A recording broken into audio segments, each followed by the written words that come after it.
नमस्कार, मैं सुनीता कथा मंथन में आप सबका स्वागत करती हूँ। कथा मंथन में आज सुनिए ब्योमकेश बख्शी सीरीज की कहानी साही के कांटे का 8वां अध्याय। लेखक सरदेंदु बंदोपाध्याय। इसके आगे के अध्याय आपको हमारी प्लेलिस्ट से मिल जाएंगे, लिंक आपको आई बटन में मिल जाएगा। इस तरह काफी दिन बीत गए। हर एक आदमी के व्यक्तित्व के दो चेहरे होते हैं। एक चेहरा वह होता है जिसे वह अपने दिन के लिए सुरक्षित रखता है और उसका दूसरा रूप रात को दिखाई पड़ता है। इस कहानी के भी 5 पात्र ऐसे हैं जो पैशाचिक जीवन व्यतीत कर रहे हैं, जिसमें से सबसे पहला आता है निरपति दास। रात के 10:30 बज चुके थे। निरपति खाना खाकर बिस्तर पर अपनी किताब लेकर लेट चुके थे। वह अपने बड़े से पलंग का इस्तेमाल अपने विवाह के समय से ही करते आ रहे हैं। अब वो उस पर अकेले सोते हैं, लेकिन आज रात को उन्हें बेचैनी महसूस हुई। अगले आधे घंटे तक उन्होंने बैठकर पढ़ने की कोशिश की, नहीं कर पाए तो आखिर बिस्तर से बाहर हो गए। उन्होंने बत्ती बंद की और कुर्सी लेकर खिड़की के पास बैठ गए। चंद्रमा निकल आया था। उन्होंने एक सिगरेट जलाई। निरपति बाहर गए थे तो उस समय सड़क पर अंधेरा था और चंद्रमा अपनी घटती अवस्था में था।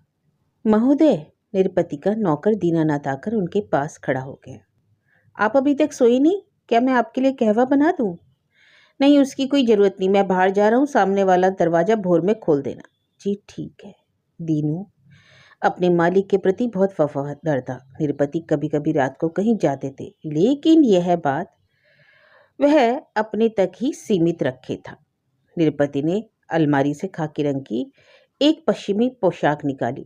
पैरों में उन्होंने रबड़ के सोल वाले जूते पहने और अपना बटुआ निकालकर वह बाहर की ओर चले गए। वे कहाँ गए, इसकी सूचना किसी को नहीं थी। गोल पार्क की ओर जाने वाली तंग गलियां, उसमें एक 2 मंजिला मकान था। प्रबल गुप्ता भूतल के 3 कमरों में रहता था। वह एक पुराने मकान का किराएदार था। किराया बहुत कम था। मकान सुंदर था। प्रबल अपनी पत्नी की मृत्यु के बाद उस मकान की देखभाल नहीं करता था। ड्राइंग रूम के फर्श पर एक चादर बिछी थी। साथ ही कमरे पर एक जोड़ी तबला और हारमोनियम रखा था। रात को 8:30 बजे प्रबल दरवाजा बंद करके हारमोनियम के साथ नीचे बैठ गया। आज वह निरपति के घर नहीं गया था। वह अपने नए लिखे गीत की धुन तैयार कर रहा था। तभी दरवाजे पर दस्तक होती है। प्रबल उठकर दरवाजा खोल देता है। दरवाजे पर एक वेटर चावल और कड़ी की प्लेट लिए खड़ा था। प्रबल के घर में कोई रसोई की सुविधा नहीं थी, इसलिए समीप भोजनालय से दिन में 2 बार उसका खाना आ जाता था। प्रबल ने दरवाजा बंद किया और वह गाने की कोशिश करने लगा, लेकिन नहीं हुआ तो वह खाना खाने बैठ गया। खाना खाने के बाद उसने दरवाजा बंद किया और कोने वाली पान की दुकान पर जाकर एक पान खरीदा। उसके बाद सिगरेट ली। प्रबल अधिक धूम्रपान से बचता था, क्योंकि वह एक पेशेवर गायक था। प्रबल टहलता हुआ झील किनारे रविंद्र सरोवर के किनारे लगी बाड़ को देखता हुआ दक्षिण की ओर चला गया। वह भी रात में अकेले घूमता हुआ झील के किनारे पार्क के अंदर पहुंच गया। तीसरा पात्र है खड़क बहादुर। खड़क बहादुर भी उस दिन निरपति के घर नहीं गया, क्योंकि उस रात उसके अपने घर में ही बैठक थी। यहाँ पर एक भिन्न प्रकार का सत्र आयोजित था और अतिथि भी कुछ अलग किस्म के होते थे, जो महीने में 2 या 3 बार आयोजित होता था। खड़क बहादुर का एक छोटा सा फ्लैट था, किंतु उसकी जरूरत भर के लिए पर्याप्त था। उसका एक सेवक था, रतन सिंह, जो उसी के साथ रहता था। खड़क बहादुर के मेहमान आ गए थे, किंतु रतन के चेहरे से पता चलता है कि वह मालिक के इन मेहमानों से खुश नहीं था, किंतु वह अपने मालिक के कृत्यों को अचूक मानकर स्वीकार कर लेता था, क्योंकि उसका मालिक जुए में पैसा उड़ाना जानता था। हर महीने उसके घर से 1000 रुपये आते थे, किंतु अंत में 1 पैसा भी नहीं बचता था। महीने में 1-2 बार इसी सत्र में खड़क बहादुर अपने पैसे हार जाया करता था। कहानी का चौथा पात्र है कपिल। कपिल के घर में लोग डिनर कर चुके थे। मालिक अपने कमरे में चले गए थे और कपिल का छोटा भाई तथा बहन अपने बिस्तर पर जा चुके थे। कपिल के साथ ड्राइंग रूम में उसका बड़ा भाई और उसकी पत्नी और बड़ी बहन बहनोई थे। उसकी माँ गुजर चुकी थी और घर की सारी जिम्मेदारी उसकी बड़ी भाभी संभालती थी। कपिल की बड़ी बहन और उसके पति दार्जिलिंग में रहते थे, जहाँ उनके चाय के बागान थे। कपिल का घर एक 3 मंजिला था। भूतल पर किसी बैंक की शाखा को किराए पर चढ़ा रखा था और ऊपर 2 मंजिलों में उसका परिवार रहता था।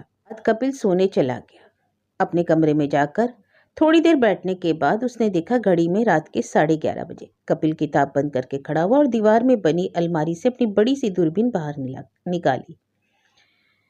कपिल ने दूरबीन उठाई और कमरे की बत्तियां बुझाई, चुपचाप बाहर निकल आया। उसके कमरे से कुछ दूरी पर सीढ़ियां बनी थी जिनसे छत पर जाया जा सकता था।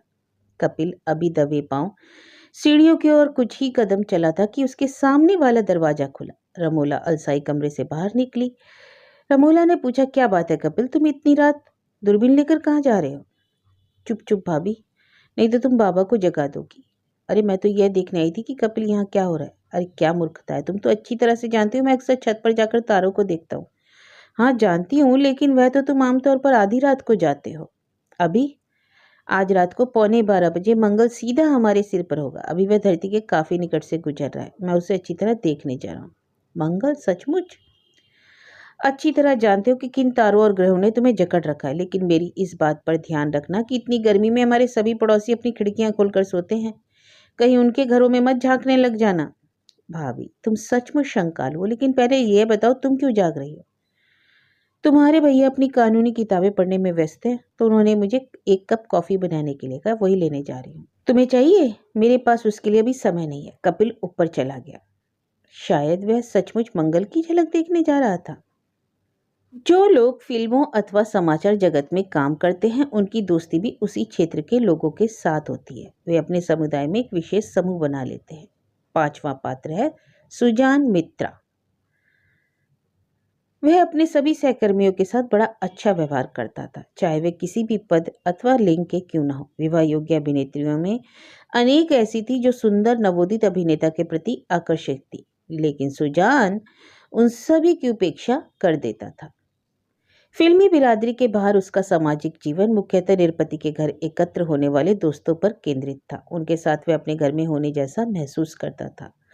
ना तो कोई यह जानता था कि वह मूलतः कहाँ का रहने वाला है और ना ही उसका कोई सगा संबंधी भी है कि नहीं, यह भी किसी को पता नहीं था। ज्यादा परेशानी से बचने के लिए सुजान अपना खाना अक्सर एक रेस्तरां में खाता था। आज वह घर आया। थोड़ी देर बाद बत्तियां बुझाकर घर से पुनः बाहर निकल गया। वह कुछ देर तक दिग्भ्रमित सा दक्षिणी कलकत्ता की सूनी सड़कों पर अपनी कार में भटकता रहा। अंततः झील के पास जाकर ठहर गया। कार से बाहर निकलने से पहले उसने अपनी नकली मूछें दोबारा लगा ली। अपनी कार में ताला लगाकर वह झील से दूर चला गया।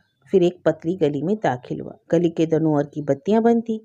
सुजान एक लैंप पोस्ट के पास जाकर रुक गया। उसके सामने वाले घर की पहली मंजिल की खिड़की से मध्यम रोशनी निकल रही थी। लैंप पोस्ट के नीचे अपने स्थान पर खड़े होकर सुजान काफी देर तक उसे निहारता रहा। हालांकि लैंप पोस्ट की रोशनी उसके चेहरे पर पड़ रही थी, लेकिन छाया में खड़े होने के कारण उसे पहचान पाना असंभव था। वह उस स्थान पर काफी देर तक खड़ा रहा, लेकिन खिड़की पर कोई नहीं दिखाई पड़ा। जिस इंसान को देखने हेतु सुजान ललाई था वह या तो सो रही थी या किसी अन्य पुरुष की बाहों में जाग रही थी। औरतें।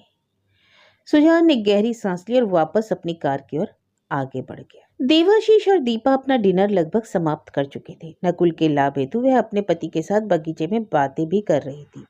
जब उसने पद्मलोचन माली का एक वृत्तांत सुनाया तो देवाशीष हंस पड़ा। इसके बाद देवाशीष ने अपनी फैक्ट्री के बारे में कहानी सुनाई। परस्पर आत्मीयता का स्वांग पूरी तरह बनाए रखा जा रहा था। खाना खाने के बाद दोनों एक साथ ऊपर गए और वहां जाकर अपने अपने कमरों में चले गए। दीपा ने अपने कमरे में जाकर बत्ती जलाई। कुछ देर तक खिड़की के पास जाकर खड़ी हुई। हवा रुकी हुई थी। गर्मी की रात अत्यंत गर्म थी। दीपा ने पंखा चलाकर अपने बिस्तर पर चली गई। वहां इस बात का कोई संकेत नहीं था कि नींद कब आएगी, लेकिन इस समय और कोई अन्य रास्ता भी नहीं था। दीपा के कानों में देवाशीष के कहे शब्द गूंज रहे थे। दीपा, बेशक तुम मुझसे प्यार नहीं करती, लेकिन मुझे तुमसे प्यार हो गया। देवाशीष ने अपने पलंग की बगल वाला टेबल लैंप जला लिया क्योंकि उसे लेटे लेटे कोई वैज्ञानिक पत्रिका पढ़नी थी। उसके विचार गर्म हवा की भांति उसके मन को व्यथित कर रहे थे। यहाँ तक कि अपने सर पर ठंडा पानी डालने के बाद भी उसे राहत नहीं मिली। आधा घंटा बाद उसने पत्रिका एक तरफ रख दी और बत्तियां बुझा दी, मानो कमरे में गर्मी का कारण बल्ब की तेज रोशनी हो। लेकिन वह करवटें बदलता रहा। इसके साथ साथ उसका मस्तिष्क भी अंदर से उबल रहा था। अंततः रात की गहराइयों में उसका गुस्सा किसी ज्वालामुखी की तरफ फट पड़ा। देवाशीष पलंग पर बैठ गया, खुद को कोसने लगा। हे भगवान, क्षमा करना, वह मेरी पत्नी है। उसने अपने ऊपर काबू पाया और अंधेरे में कुछ देर तक बैठा रहा। इसके बाद बाहर आया। जैसे ही ड्राइंग रूम की बत्ती जलाई, कमरा रोशनी से भर गया। देवाशीष खुद भी अचानक तेज रोशनी देखकर चौंक गया। थोड़ी खामोशी के बाद दीपा के कमरे के बाहर जाकर खड़ा गया। समझ ही नहीं पाया कि अंदर से कुंड वह जाग रही है या सो रही है, क्योंकि अंदर से कुंडी लगी थी। दीपा अवश्य सो रही होगी। देवाशीष कुछ देर तक खड़ा रहा। दस्तक देने के लिए उसने अपना हाथ उठाया। संभवतः उसके सोते समय वह उसके कमरे में दाखिल नहीं हो सकता था, लेकिन दस्तक देने का साहस नहीं कर पाया। उसने अपने हाथ खींच लिए और अपने आप को कोसता हुआ कमरे में वापस चला हुआ।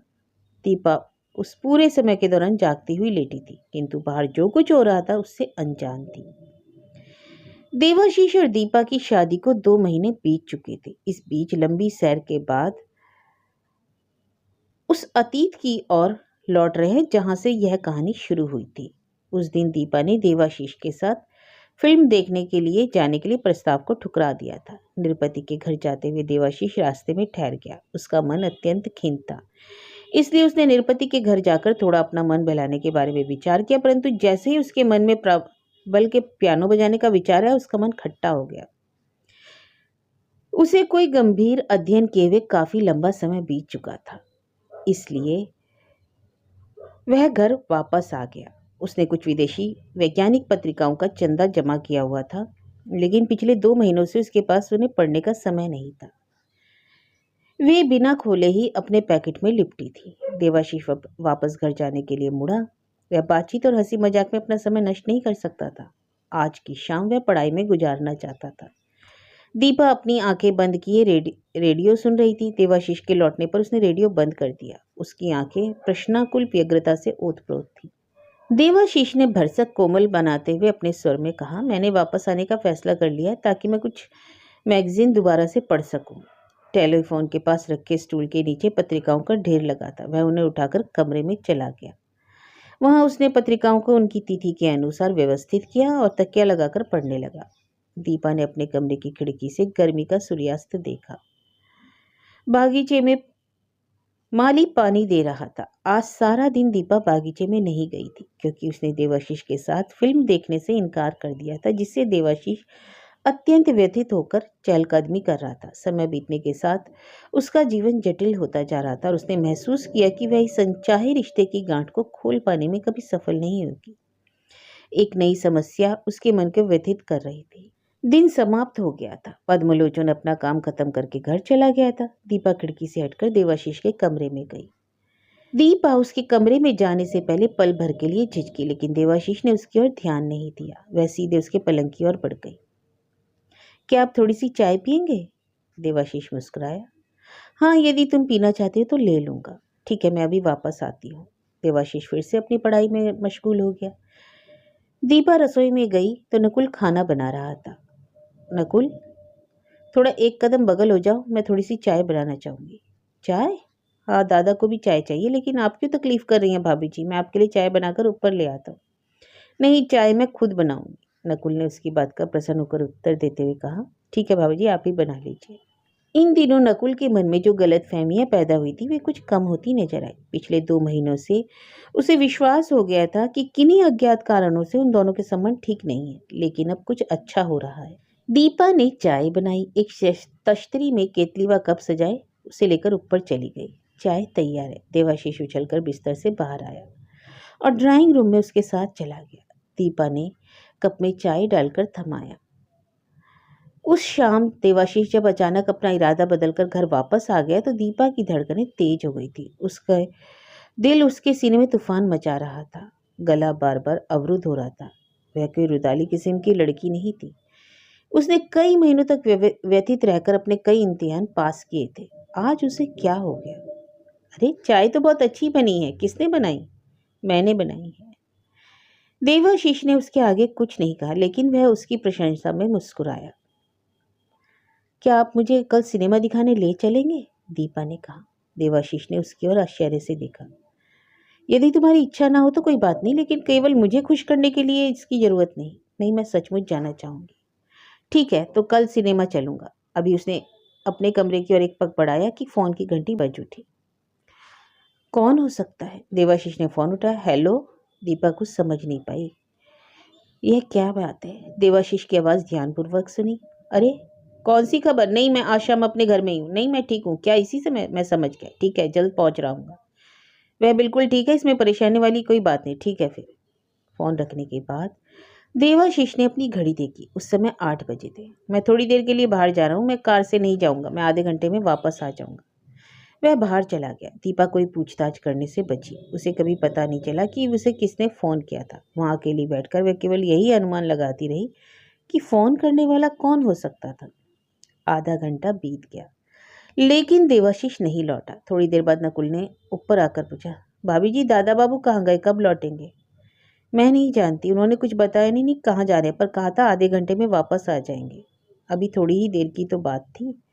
नकुल नीचे जाने से पहले व्याकुल होते हुए बुदबुदाए, भोजन का समय हो चुका है। इतनी देर तक तो वे कभी बाहर नहीं रहते। व्यग्रता एक संक्रामक बीमारी है। दीपा भी अपने पति की लंबी अनुपस्थिति से भारी तनाव में आ गई। उसके दिमाग में कुछ व्यवहारिक और कुछ बेतुकी सभी संभावनाएं उछल-कूद कर रही थी। ठीक 9:05 पर टेलीफोन की घंटी बजी। दीपा हैरान होकर खड़ी हो गई। अत्यंत घबराई अवस्था में उसने टेलीफोन उठाया। हेलो। दूसरी ओर से आवाज आई। मैं बोल रहा हूँ, तुमने मेरी आवाज नहीं पहचानी? हाँ। क्या तुम्हारा पति घर में है? नहीं। सब कुछ ठीक है? हाँ। तुम्हारा पति तुम्हें परेशान तो नहीं कर रहा? नहीं। यानी तुम वही पुरानी दीपा हो? हाँ। क्या तुमने किसी को मेरा नाम बताया? नहीं।